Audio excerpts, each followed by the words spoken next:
Pai querido, tributamos a Ti louvor e glória. Eu sei que a presença do Teu Espírito Santo neste lugar. Tua igreja está aqui, Senhor. Coração aberto, ouvidos abertos para ouvir a Tua voz. Xarabacanta labassubiandecovas. Sei que o Senhor já tem falado. Eu sei que o Senhor está falando neste lugar. Eu sei que o Senhor está tocando vidas aqui nesta noite. A presença do Teu Espírito agradável. Sei que o Senhor tem revelado através da Sua palavra. Fala comigo uma vez mais, Pai. Usa o Teu Filho, Pai. Pastor Carpegiano. Graças a Deus. Paz do Senhor para a igreja. Queria te convidar, por favor, a abrir a sua Bíblia em 2 Timóteo. 2 Timóteo, capítulo de número 1. Graças a Deus.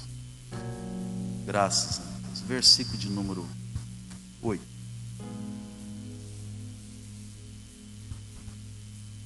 Primeira Timóteo, capítulo de número 1, versículo de número 8. Obrigado, pastor Valdir, pelo convite. Louvado seja Deus, bom estar aqui na nossa igreja novamente. Versículo 8 do capítulo 1 de 2 Timóteo diz assim: portanto, não te envergonhes dos testemunhos de nosso Senhor, nem de mim, que sou um prisioneiro seu. Antes, participa das aflições do Evangelho, segundo o poder de Deus, que nos salvou e chamou com uma santa vocação, não segundo as nossas obras, mas segundo o seu propósito e graça, que nos foi dada em Cristo Jesus, antes dos tempos dos séculos. Amém? Poder sentar. Deus abençoe. Meus irmãos, preste atenção.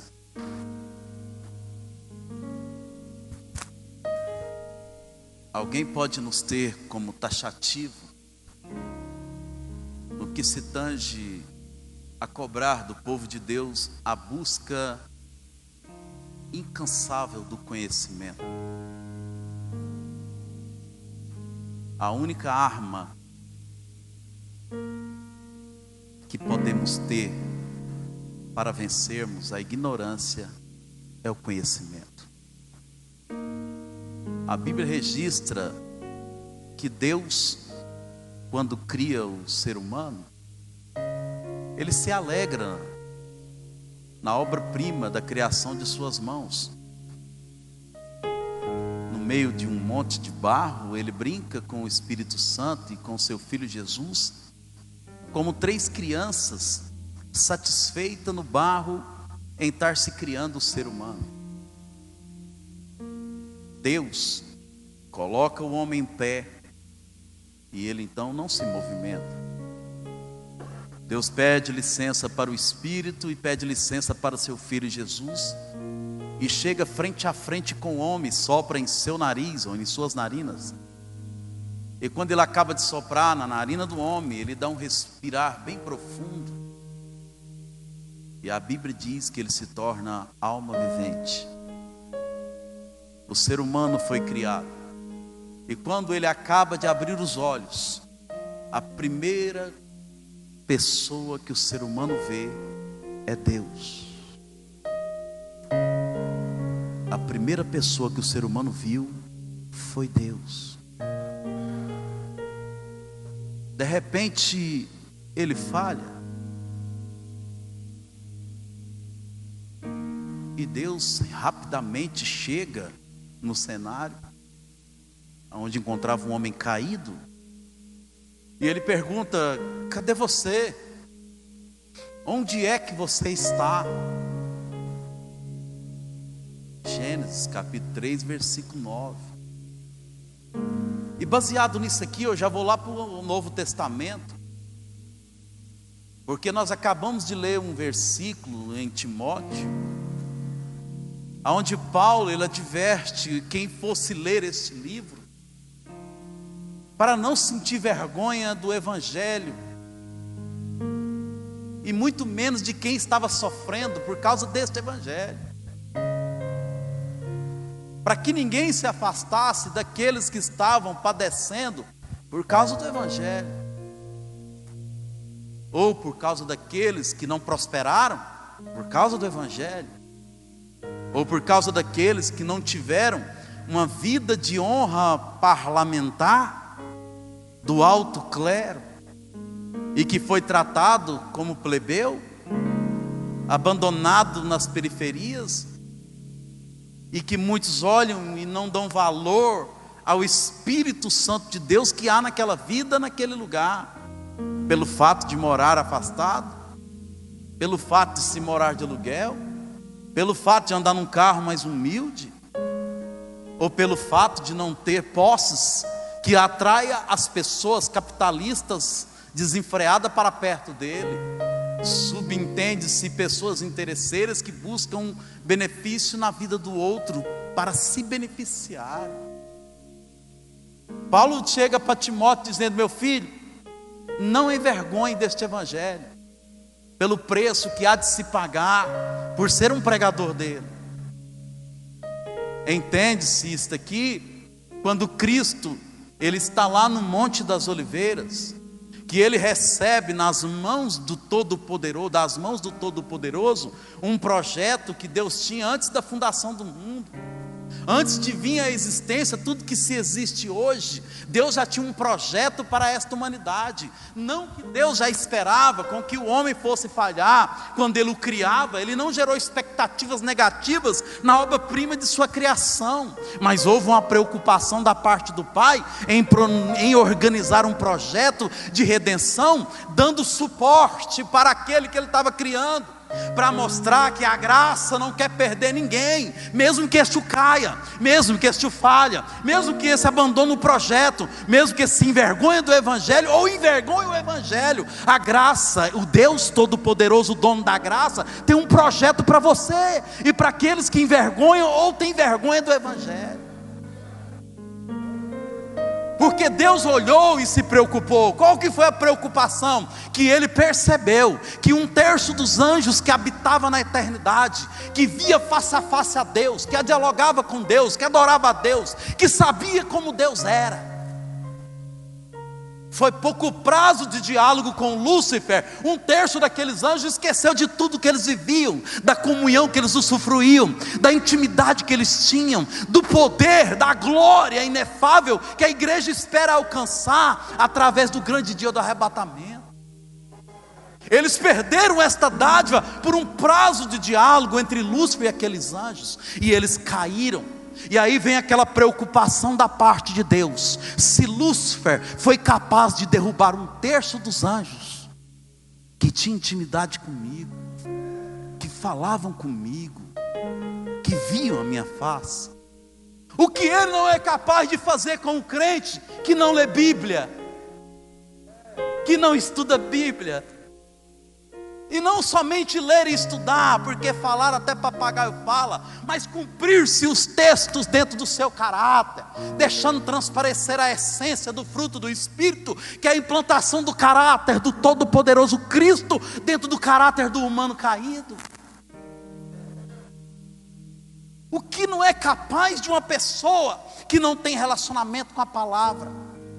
O que ele não é capaz de fazer com ela? Preocupado em saber que muitos não teriam esta intimidade com a palavra, preocupado em saber que muitos pereceriam no decorrer da caminhada por falta de compromisso com a palavra. Deixa eu te explicar uma coisa: no princípio era o Verbo, mas o Verbo se fez carne, e o Verbo habitou entre nós. O Verbo em carne ensinou a essência do Verbo junto com a carne. Ele ensinou para os seus discípulos em um diálogo bem descontraído, companheiros. Ele disse para eles: se esta minha palavra ela estiver em vós. Como assim, Deus? Se ela entrar para dentro do caráter de vocês, se ela dissolver dentro do seu DNA,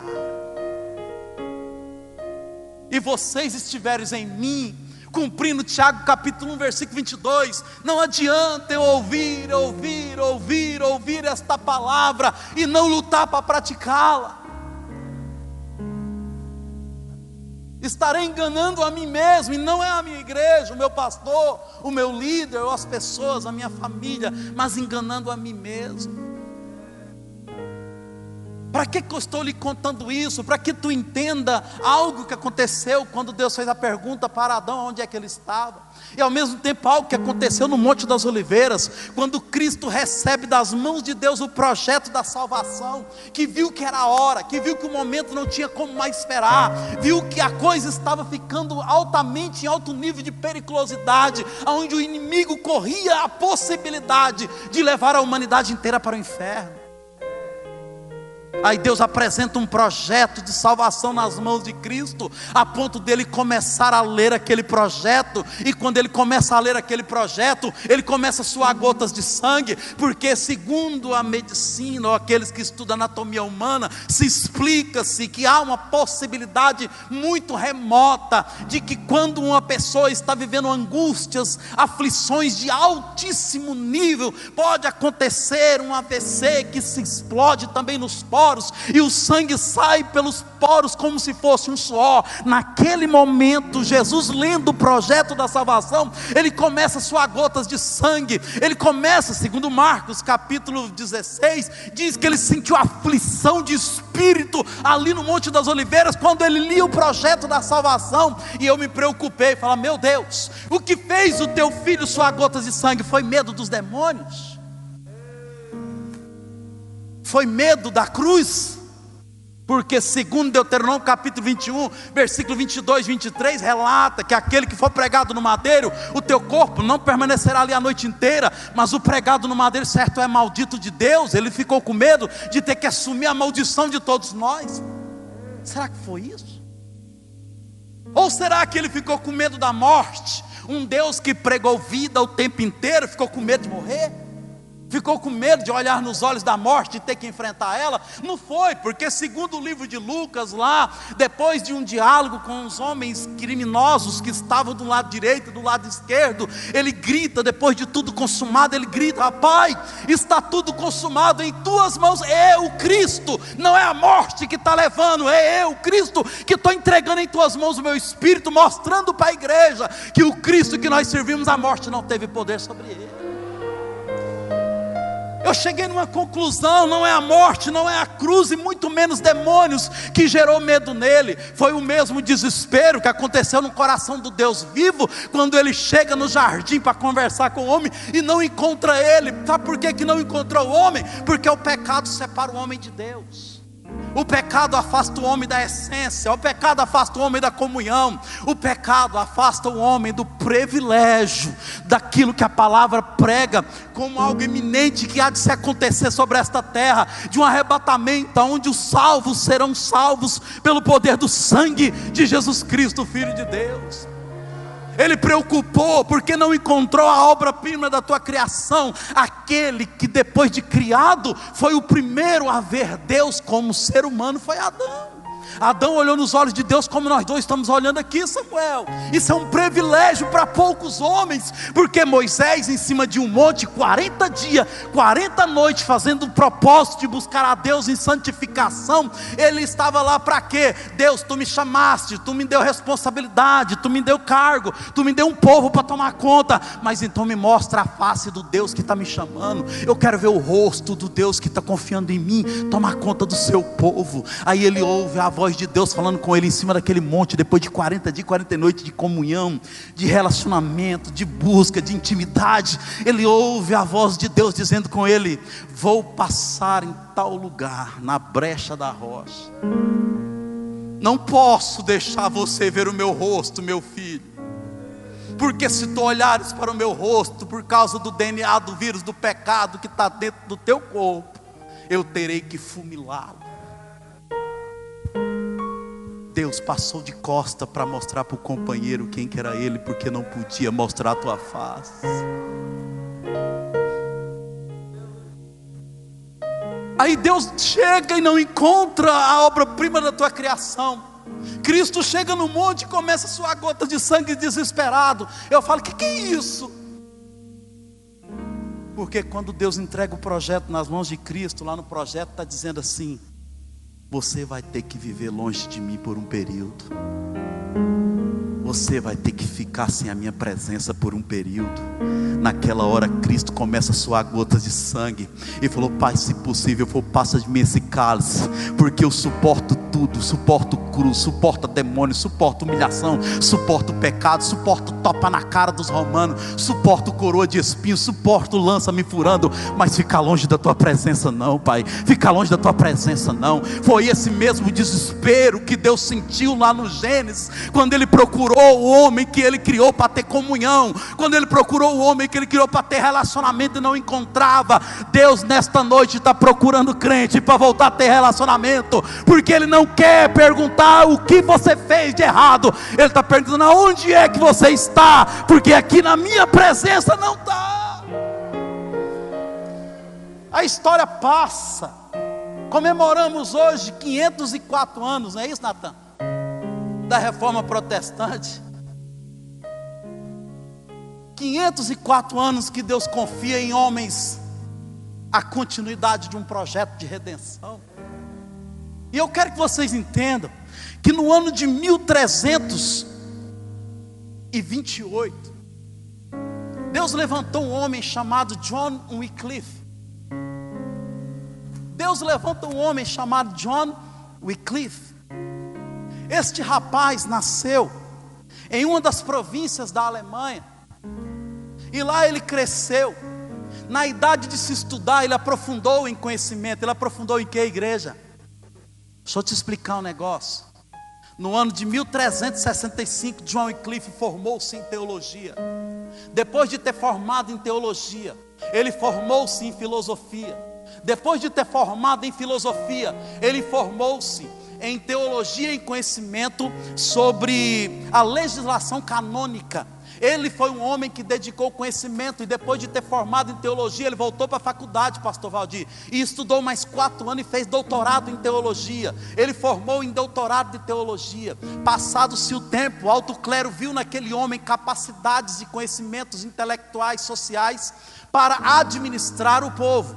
O alto clero, a igreja, que se chamava Igreja Católica até o presente momento, era a melhor igreja para se congregar. Era uma igreja que guardava princípios. Era uma igreja que ainda atentava-se para costumes da igreja primitiva, do cristianismo puro, do cristianismo que o bem-estar do meu próximo era a minha alegria, o cristianismo que eu tinha tempo para o meu próximo, o cristianismo que me fazia juntar junto com outras pessoas para fazer o meu próximo sentir bem, sentir honrado, sentir bem na sociedade, comunhão da igreja onde eles congregavam. E isto era uma das essências do cristianismo que fazia com que a igreja primitiva crescesse. Era onde eu expliquei para os alunos do seminário Bicamp esses tempos atrás, falando num tema parecido com esse, onde eu expliquei para eles que numa igreja onde tem 1.200 membros, se todos os 1.200 membros, pastor Valdir, desse R$166,66 o dízimo periódica, 66666, se todo mundo desse esse valor, R$166,66 todo mês, pastor Valdir, nós tiraríamos uma família do aluguel, comprando uma casa de R$200 mil e dando de presente para esta família sair do aluguel. Eu estou lhe mostrando, irmãos, que a igreja primitiva vivia nesta essência, aonde eles criavam oportunidades para que os outros que tinham mais pudessem abençoar os que tinham menos. E nesse mistério do crescimento da igreja primitiva, eles não entendiam por que a prosperidade estava perambulando sobre a igreja, por que as fazendas dos que ofertavam era mais próspera, por que aquilo que eles punham a mão virava ouro. Sabe qual que era a essência? Porque no livro de Provérbios diz que aquele que dá aos pobres empresta para Deus. A Bíblia diz que aquele que tem o dom da generosidade, a sua alma prospera, a sua alma engorda. Há prosperidade na generosidade, na comunhão, no bem-estar da igreja. Observa-se então que este homem chamado John Wycliffe, ele tinha uma dedicação à busca do conhecimento, começou a virar membro do grande clero da igreja católica, e lá dentro ele começou a conviver com as administrações de tudo que se acontecia, da forma que se postava, como eles tratavam a liturgia de culto, como eles tratavam os tratamentos concernentes aos pecados, como eles tratavam o que se acontecia no concernente à vida financeira de cada membro daquelas igrejas. E ele percebeu que o alto clero começou a fazer daquilo que era sagrado um profano, começou a tratar do sagrado como se nada tivesse acontecido. E eu quero que vocês entendam que este homem tornou-se também professor de uma faculdade de filosofia. Ele não era um qualquer. Foi este homem que Deus levantou há 130 anos antes de Martinho Lutero. Ele foi um precursor, um homem que começou a preparar o caminho para a chegada de Martinho Lutero. Observa-se que este homem começou a lutar contra princípios da seguinte forma. O primeiro princípio que ele começou a lutar, quando ele percebeu que chegou alguém para confessar ou conversar com o líder daquela igreja católica sobre a dor de se ter cometido um pecado, e quando este ia confessar o seu pecado, eles falaram para eles: coloca tantos mil na nossa conta, que você será perdoado. Nós fazemos aqui um tanto de reza, e você receberá o teu perdão. Quando chegou outro que estava na ignorância, porque até então as bíblias que eles tinham eram todas na tradução do latim, eles não autorizavam ela ser traduzida em outra língua, e somente os padres poderiam ler aquelas palavras. A ignorância predominava sobre o povo, de forma que eles não tinham conhecimento do correto, eles eram afastados do poder do conhecimento. O conhecimento, repito e falo como falei na introdução desta mensagem, ainda é a arma mais poderosa que se tem contra a ignorância, é o conhecimento. E eles foram privados deste conhecimento, de forma que eles, não podendo estudar, eles faziam do jeito que eles queriam. O povo não podia ter acesso à palavra, e quando tinha, era quando ia numa missa, quando ia numa reza, e lá era apresentado o sermão do jeito que eles achavam que tinha que ser apresentado, e não do jeito que Cristo queria que fosse apresentado. Porque deixa eu te explicar um negócio, eles começaram a ver a preocupação do povo concernente ao céu e concernente ao inferno, viu a preocupação do povo concernente ao destino de sua alma, e eles perceberam a possibilidade de se enriquecerem, de se tornarem poderosos, de adquirirem fazenda, de adquirirem posse, em cima da ignorância dos membros de suas igrejas. E baseado nessa ignorância, eles pregavam que para eles entrarem no céu, tinha que depositar tantos mil na conta da igreja, para que eles pudessem, da igreja católica da época, para que eles pudessem guardar um pedacinho lá no céu. E desesperado, preocupado, consciência pesada, consciência machucada, por causa do pecado, eles pagavam, eles davam dinheiro. O clero foi crescendo, foi comprando fazenda, posse, rebanho, gado. Ao poderoso clero ficou tudo respeitado, porque até então era o clero que mandava no estado, e não o estado que mandava na igreja. Era sobre as leis da igreja que dominava todo mundo, não era sobre a igreja, sobre a lei do estado que rege sobre o estado. A igreja era acima do estado. E observando este poder que tinham em sua mão o alto clero, eles maltratavam, humilhavam. Mas de repente Deus toca no coração deste homem chamado John Wycliffe, e ele começa a falar: isso está errado, isso não é o que está escrito na palavra, isso não é o que o verdadeiro Deus ensinou, isso não é o que o verdadeiro Cristo ensinou. E ele começa a pregar contra eles, a ensinar contra eles. O alto clero percebe-se que na faculdade de filosofia onde John Wycliffe dava aula, ele começou a dar aulas contra esta sujeira da igreja católica que se cometia em sua época. Então ele começou a ser perseguido pela alta administração do clero, pelos papados, de forma que eles conjuntaram todos e fizeram maquiagem para reunir, para tentar destruir, derrubar John Wycliffe. John Wycliffe sofreu as angústias mais terríveis que um ser humano podia sofrer. Não chegou suas gotas de sangue como meu Cristo, mas a opressão da liderança da igreja onde ele congregava o maltratava, a pressão da igreja onde ele congregava o destruía, porque eles percebeu que ele tinha conhecimento, porque está escrito no livro de Provérbios que Deus preserva aquele que tem conhecimento, Deus zela daquele que tem conhecimento. Aquele homem, ele abriu mão da reputação, aquele homem abriu mão de tudo tudo. Aquele homem abriu mão da posição social. Aquele homem sabia que como professor o alto clero ia destruir o testemunho dele como professor. Ele sabia que como um dos líderes da igreja o alto clero ia destruir. Aquele homem foi ficando doente. O alto clero foi oprimindo ele. Em uma certa noite ele determinou, junto com alguns homens que o estavam seguindo,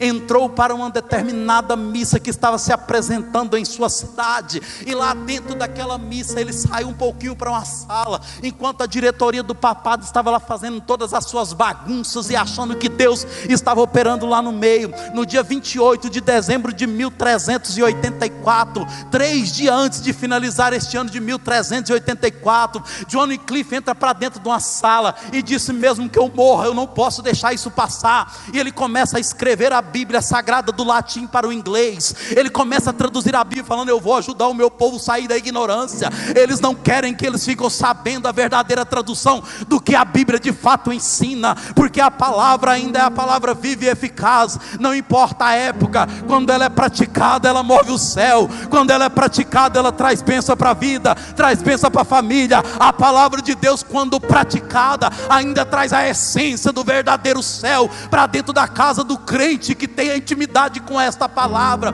Então John Wycliffe, ele falou: estou nem aí para a morte, vou escrever aqui. Mas quando eles ficaram sabendo que ele já tinha traduzido a Bíblia, já tinha passado para os anciões, levar para outros estados, eles começaram a oprimir este homem, que 3 dias depois que ele acabou de traduzir a Bíblia, ele pegou uma enfermidade, que eu vou ter que ler o nome dela aqui para vocês. O nome da enfermidade é o AVC da época, que na época tinha outro nome. E ele começa a sentir apertos em seus peitos, ele começa a sentir a aflição de seu espírito, ele começa a sentir a opressão da igreja que ele congregava, por estar fazendo a vontade de Deus, por estar zelando pela vontade de Deus. Ele começou a preparar o caminho, falando: vai vir aí alguém que vai continuar, a palavra vai ser pregada. E na opressão, 3 dias para finalizar o dezembro daquele ano de 1384, ele tem um AVC fulminante e ele morre na hora. A igreja católica encontrou aquele homem morto, pegou ele, falou: agora que ele não tem mais poder de defesa, escreve na ata de nossa igreja: este homem é um arqui-herege. Colocaram John Wycliffe como um herege, colocaram ele como um homem que não pregava a verdade, colocaram ele como um homem que não zela das coisas de Deus da forma que precisava de zelar, visando ele os benefícios próprios para o alto clero continuar no poder. E ele recebeu esse nome de herege. 40 anos em que John Wycliffe ainda estava vivo, apareceu-se um outro homem chamado John Hus, ou John Hus, nascido também na Europa no ano de 1372, em uma província no sul da Boêmia. E interessante que a família desse homem era uma família influente na região. E observa, em 1396, João Hus, ele recebe o seu diploma de mestrado em teologia. Para que eu estou fazendo questão de mostrar isso para você? Porque nós vivemos tempo de uma decadência da igreja atual.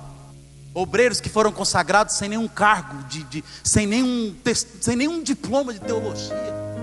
Obreiros que estão na posição que estão, que não sei nem como chegou, porque você chama eles para estudar, ninguém tem coragem. Você convida eles: vamos buscar conhecimento para nós abençoar a igreja. Vamos, não, eu vou ver e tal. Pessoas não querem.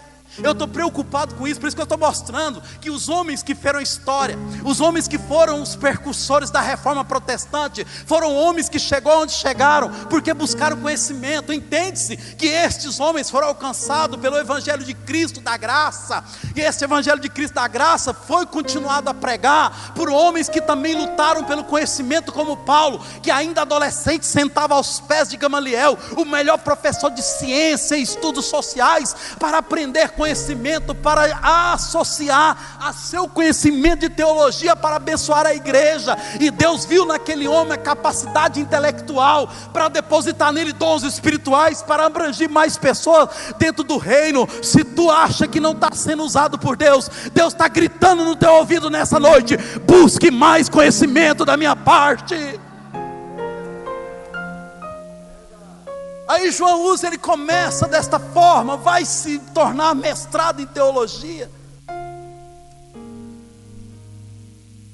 E aí depois estuda e vira professor de filosofia também. Continua crescendo, envolve-se com o clero. Em uma de suas aulas, no ano de 1403, o ponto da aula da história era a vida de John Wycliffe. Naquela aula eles começavam a debater, os alunos debatiam sobre John Wycliffe, sobre o que ele fez. A matéria que se apresentava pela igreja que dava um material para eles da aula, destruía o caráter de John Wycliffe, acabava com ele, mostrando-se partes do ensinamento que ele houve um tempo em que ele confrontava o alto clero. João Hus, observando aquele confronto de John Wycliffe, ele interessa pela história. E de repente, depois que ele envolve com aquela história de John Wycliffe, ele começa a ouvir algumas filosofias a respeito de um Cristo que morreu numa cruz e ressuscitou. E João Hus fala: esse Cristo é poderoso demais, eu preciso dele. João Hus aceita Jesus como Salvador, e ele pega a ideia de John Wycliffe e dá continuidade na preparação do caminho da reforma protestante que estava por vir em certo determinado tempo. E ele começa com muita força, inspirado pelo Espírito, correndo o risco de morrer, porque até então, repito, ainda na época de João Hus, o alto clero dominava, não era o Estado. E João Hus começa assim determinado a fazer a diferença, a dedicar a sua vida a ensinamento. E como professor, ele escreveu 7 livros, irmãos sócios. E os livros dele começou a confrontar as indulgências do alto clero. Pessoas que rasgavam o sacrifício de Cristo por causa de dinheiro. Pessoas que não entendem, porque eles falavam: para ser salvo precisa de ter grana. E Jesus Cristo, em 1 Pedro capítulo 1 versículo 18, afirma: não foste com ouro e nem com prata que nós fomos resgatados da vossa maneira de viver, mas nós fomos resgatados pelo precioso sangue de Jesus Cristo. Eles rasgavam ensinamentos tão poderosos, a ponto de rasgar Colossenses capítulo 2 versículo 15, que afirma que havia uma ordenança de dívida contrária a respeito da igreja, que Cristo pegou aquela dívida e cravou na cruz do Calvário, mostrando que a dívida estava paga, mas a ignorância por não estudar a palavra fazia com que eles colocassem as riquezas deles nos cofres do alto clero. E o alto clero foi ficando cada vez mais poderoso, comprava quem eles queriam, mandava em quem eles queriam, ninguém tinha coragem de enfrentar ele. De repente, um camponês, mas que tinha conhecimento, um camponês que tinha coragem e inspiração do Espírito Santo, um camponês que entendeu, chamado João Hus, que entregar a vida por Cristo era mais importante do que viver no erro longe de Cristo. Ele começa a pregar, de forma que eles perceberam que aquele homem tinha uma estrutura emocional mais forte. Ele não conseguiu fazer com que ele morresse de infarto como John Wycliffe. E aí eles falam: precisamos de um concílio. Eles fizeram um concílio, e naquele concílio, que era uma reunião, eles determinaram e colocaram ele como arquierege. E como arquierege eles falavam: vamos matar, não tem como ninguém votar a favor dele, porque ele está sozinho, aqui é nós todos, e se alguém votar contra vai morrer igual ele, queimado. O alto clero, a igreja e o papado começa a perseguir João Hus por causa dos princípios que ele estava ensinando a respeito dos erros que estavam sendo cometidos dentro daquela igreja, na administração daquela igreja católica e dos papados que administravam aquela igreja. De forma que um dia chega João Hus, e estava todo satisfeito vivendo a vida. Os guardas pegam ele, levam ele para uma praça, tira a roupa dele, porque ele fazia parte do alto clero, tira a vestimenta sacerdotal do alto clero que ele tinha, deixa ele praticamente despido, coloca sobre a cabeça dele um capuz em forma de um jumento, o desenho de um jumento no capuz, coloca sobre a cabeça dele dizendo que ele era um jumento, e dentro daquele capuz e por fora daquele capuz eles desenharam figuras de demônio, dizendo que as mensagens que ele pregava eram inspiradas pelo demônio. E João Uso estava lá, colocaram ele pendurado no madeiro na praça, e começa a atacar fogo. Quando eles começam a acender o fogo, ele disse: eu quero dizer para vocês, que vocês podem até queimar o ganso aqui hoje, deixar o ganso ser queimado neste momento, mas daqui a um tempo vai nascer um cisne muito mais poderoso do que o ganso que vocês estão queimando hoje, que o fogo não será capaz de queimar ele, e que vocês não vão ter poder de cozir ele, vocês vão enfrentar algo ainda maior que está vindo aí. E eu quero dizer para vocês, e que vai ser em breve, aquele dia e aquela hora foi marcado, 100 anos depois daquela profecia, o corpo daquele homem foi queimando, e diz a história, que enquanto ele queimava, ele cultuava, ele adorava, ele estava sentindo prazer em ser queimado, porque ele entendeu o que Paulo ensinou. Ele falou: viver para mim é Cristo, e se eu morrer não importa a forma, é lucro. Meu corpo está doendo, minha pele está irrigando, está doendo tudo, está machucando, o sangue está descendo, a água está derretendo tudo aqui por causa do fogo, mas a minha alma está indo poderosa para o céu. João Uso morreu queimado por pregar a verdade. Passados 100 anos da época da morte daquele homem, encontra-se agora uma nova Europa, nova cultura, nova economia, novo interesse político. O comércio da Europa, Luiz, estava poderoso como até hoje é. Eles perceberam que algo estava acontecendo no cenário da economia, havia um interesse político em prol da administração daquilo, porque eles perceberam que a economia estava muito boa. De repente aparece um menino do nada chamado Martinho Lutero, que ouviu os ensinamentos de John Wycliffe, que viu os ensinamentos de João Uso, que aprendeu com a palavra de Deus o que era o correto. Este homem começou a observar, e você não sabe também, Martinho Lutero era formado em teologia e filosofia. Martinho Lutero também, observa-se que os 3 homens, os 2 que foi o precursor da reforma, e aquele que foi usado para concluir a reforma, foram homens que dedicaram suas vidas ao estudo da teologia, ao estudo secular da filosofia, e ao estudo das suas profissões também. Homens que buscavam no conhecimento a força de Deus, para serem bomba atômica como dínamos de Deus, para se explodir dentro da vontade e do querer de Deus. Um certo dia, depois de passar mal, fui para o hospital. Chegando lá, o médico olhou dentro dos meus olhos e disse: tu é crente? Eu falei para ele: sou crente. Ele falou: então ajuda Deus te ajudar, faz alguma coisa, perde peso, te ajuda, porque você está com começo de infarto, cara, você é novo, você quase morreu. E eu falei: a partir de hoje eu sou homem de verdade, eu vou lutar pela minha saúde, e para a honra e glória do Senhor, pastor Valdir, 9 quilos já foi embora em 28 dias, estou passando fome, mas vou alcançar a minha saúde. Por que eu estou lhe contando isso? Busque conhecimento, porque o conhecimento é a arma que vai fazer com que Deus te use nesta terra, para que a reforma continue, para que você cumpra a continuidade de Atos capítulo 28, que finaliza a história como se não tivesse fim, mostrando que Deus ainda espera, pelo Espírito Santo de Deus, que a igreja entenda o verdadeiro sentido do protestantismo dentro desta terra. Não é protestar contra o irmão, é protestar contra o pecado, mas para você protestar contra o pecado, você tem que viver a palavra, ensinar a palavra, praticar a palavra, ser a própria palavra de Deus embutida no teu caráter.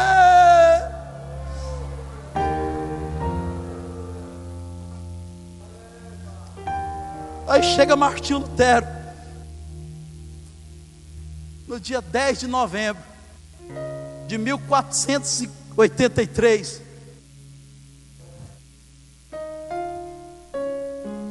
ele não estava satisfeito só de ter formado em teologia.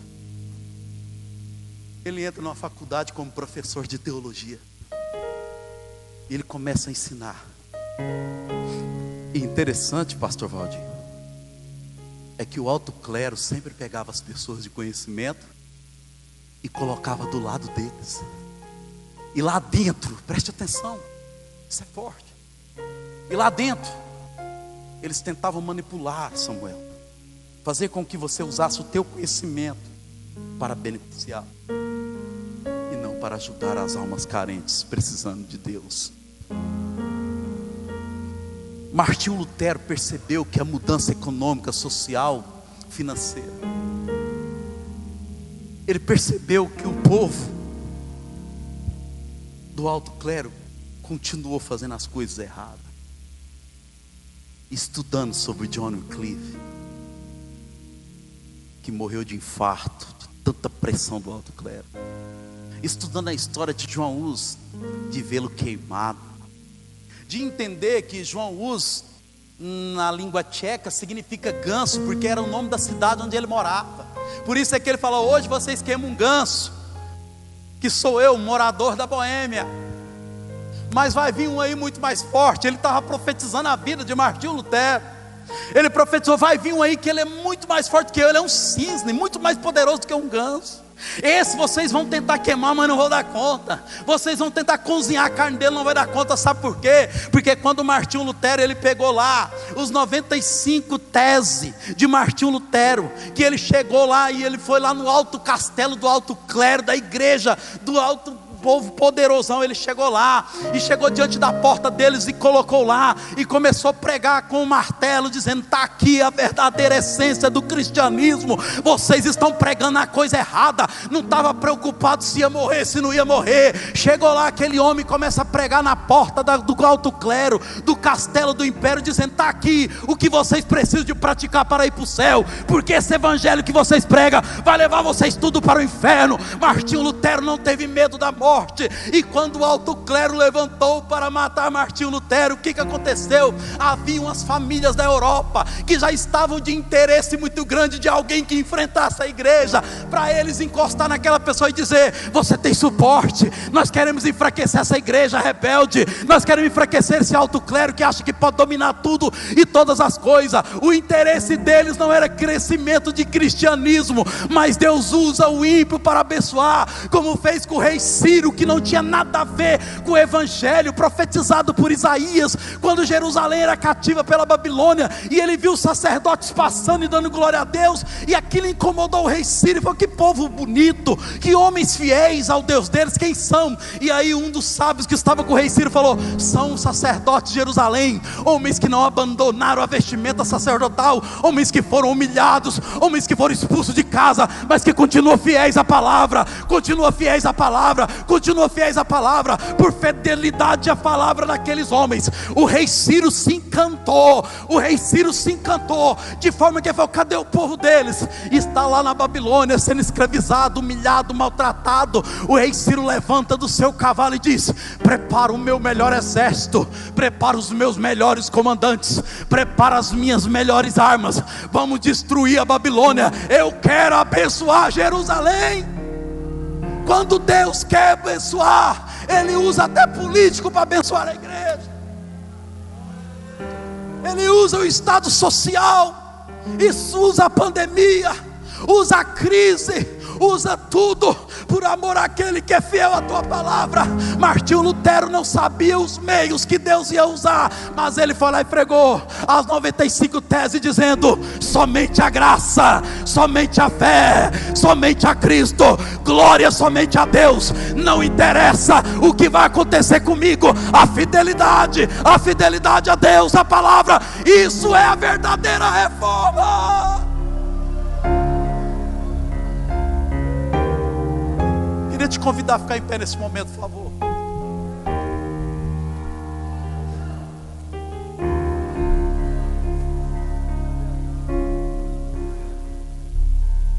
As 95 teses subdivididas em 5 tópicos. Parece que eu vejo a hora que eles falaram: agora o alto clero, vamos destruir Martinho Lutero. Chegaram perto dele uma das famílias mais influentes e poderosas da Europa, entrou na frente de Martinho Lutero e disse: ele tem o nosso suporte, porque agora nós queremos a democracia sobre este país chamado Europa. Os tempos mudaram, a época medieval passou, chegou a época de mudança. Da época de Martinho Lutero para a nossa época, parece que o período medieval também se passou. A modernidade chegou, evoluiu-se os tempos, as coisas se passaram. Parece que eu vejo essa história de Martinho Lutero como se fosse o diálogo de Paulo junto com Timóteo. Na segunda carta de Paulo a Timóteo, onde você não encontra teologia nem filosofia, você encontra um pastorzão velho chamado Paulo, doente, debilitado, visão fraca, ouvindo um menino jovem cheio de forças e vigor, destemido no reino, dedicado à obra, preocupado com o bem-estar do ser humano. Deixa eu te explicar um negócio, igreja. Deixa eu te explicar. O verdadeiro cientismo do protestantismo no Brasil, no mundo, na Europa, que chegou até nós como a base de uma teologia que é as 5 solas, escrita por Martinho Lutero. Se o verdadeiro sentido do protestantismo não gerar no teu coração a vontade de ganhar uma alma, porque João Wycliffe, antes de morrer, ele viveu um período que ele não ganhava mais algo, e nesse período que ele não ganhava mais algo, ele falou assim, ó: Deus, me dá alma, senão eu morro. Se ser um protestante hoje não te dá força para não falar mal do teu próximo, você está vivendo um protestantismo errado. Se ser protestante hoje não te dá força para voltar atrás e pedir perdão, para reconhecer que os buracos das estradas que você fez, você também tem que ter dignidade de voltar com um carrinho de mão, se não tem uma patroa para consertá-los. Porque esta é a essência de Isaías 53, quando Deus se apresenta falando que assim diz o alto sublime, que habita na eternidade, que o nome é santo, eu habito na eternidade junto com os contritos e arrependidos de coração. Mas antes tem um contexto, que é uma história que havia entre a Roma, que dominava aqueles ambientes. O rei mandava pessoas que estudavam o terreno, que estava cheio de toco, pedra, buraco, e ele falava: eu quero levar prosperidade para aquela cidade, eu quero levar riqueza, eu quero levar remédio, eu quero levar mantimento, eu quero levar tudo, mas alguém tem que preparar o caminho. Aí o que acontecia? O rei mandava homens até aquela cidade. Quando ele chegava naquela cidade, ele falava assim, ó: o rei nos mandou ajudar vocês a arrumar a estrada, alguém de vocês tem interesse de arrumar a estrada? Se eles se posicionassem e falassem: é, nós queremos esse benefício do rei, então aquela cidade, junto com os enviados do rei, trabalhava preparando o caminho para que o rei pudesse ir até aquela cidade. Então o Espírito Santo foi enviado até a igreja para ajudar a igreja a preparar o caminho para que o rei volte, para que o rei habite, para que o rei possa entrar na tua casa, trazendo alegria, prosperidade. Ser um protestante é viver o evangelho custe o que custar, é saber que é humilhado por pregar esta palavra lá fora, não ser reconhecido como um homem de verdade, ser tratado como um trouxa por não viver bebendo cachaça, por não praticar as coisas do mundo. Ser protestante é olhar o próximo e sentir piedade. Ser protestante é fazer com que o amor de Cristo seja sentido nos corações de todos que convivem conosco, por onde passarmos. Este é o verdadeiro sentido de ser um protestante na terra. E hoje se comemora 504 anos em que a igreja precisa de entender o verdadeiro sentido do que essa data reflete para a igreja. E Paulo, conversando com Timóteo, ele diz para ele: não despreze, meu filho, o dom que há em ti. Não despreze o dom que há em ti, meu filho. Não despreze o dom, igreja. Não despreze o dom que Deus te deu. Não despreze o dom que Deus te deu. Ô pastor, eu estou afundado no pecado, não interessa, Deus está aqui para perdoar o teu pecado, mas não despreze mais o dom que Deus te deu. Deus ainda continue contando com você. O dom que Ele te deu é teu e Ele conta contigo para executar. Ele diz para Timóteo: não despreze o dom de Deus que é em ti, meu filho. Combati o bom combate, Timóteo. Que combate bom é esse? Onde tu foi rejeitado, onde tu foi preso, onde tu foi maltratado e agora vai ser condenado à morte. O bom combate é porque eu combati em nome de Cristo. Eu combati em nome de Cristo, por Cristo, para Cristo e sempre por Cristo. Nada de expectativa no ser humano, é por Cristo, para Cristo e sempre Cristo. É por Cristo. É isso que Martinho Lutero gritou naquela época lá atrás, dizendo no dia 31 de outubro do ano de 1517, ele dizendo: somente a Cristo, somente a Cristo. Para aqueles que não queriam viver a integridade da palavra, ele diz: somente a Cristo. Feche os teus olhos, deixa eu ministrar uma palavra de oração.